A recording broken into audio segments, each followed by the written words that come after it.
तो hello guys, मैं आपको गांव जैसा मटन बनाना बताऊंगी। सबसे पहले प्याज कटिंग करेंगे, उसके बाद कुछ फ़ौरन तैयारी करेंगे। पैन में ऑयल रखेंगे, उसके बाद ऑयल को गर्म होने देंगे और इसमें हम सूखी मिर्च, तेज़पत्ता और खड़ा मसाला कुछ डालेंगे। इसको लाल होने देंगे। खड़ा मसाला को लाल होने देंगे। कुछ छिला हुआ लहसुन डालेंगे, थोड़ी सी जीरा डालेंगे। उसके बाद कटा हुआ प्याज डालेंगे। प्याज को अच्छी तरह से मिलाएंगे। इसको अच्छी तरह से मिलाएंगे और इसमें थोड़ी सी नमक डालेंगे। उसके बाद इसको मिलाएंगे अच्छी तरह से जब तक ये प्याज पूरी तरह से लाल ना हो जाए। देख सकते हैं हम, इस तरह से इसको मिलाएंगे। प्याज अच्छी तरह से भून चुका है, देख सकते हैं इसमें कलर आ चुका है धुला हुआ। अब मीट डालेंगे, देख सकते हैं एकदम फ्रेश मीट है। मटन डालने के बाद थोड़ा चलाएंगे। उसके बाद इसमें 2 खड़ा लहसुन डालेंगे। आप चाहे तो स्किप भी कर सकते हैं। और पिसा हुआ मसाला डालेंगे।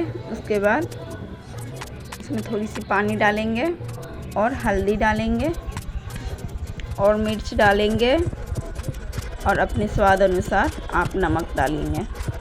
उसके बाद इसको मिलाएंगे अच्छी तरह से। देख सकते हैं हम किस प्रकार मिला रहे। देख सकते हैं हमने इसको पूरी अच्छी तरह से मिला लिया था।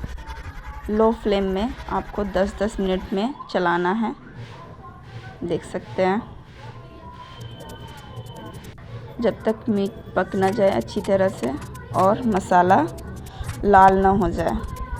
और आप हमारे चैनल पे नए हैं तो सब्सक्राइब कर दीजिएगा, लाइक कर दीजिएगा और प्लीज़ कमेंट में बताइएगा आपको ये वीडियो कैसा लगा।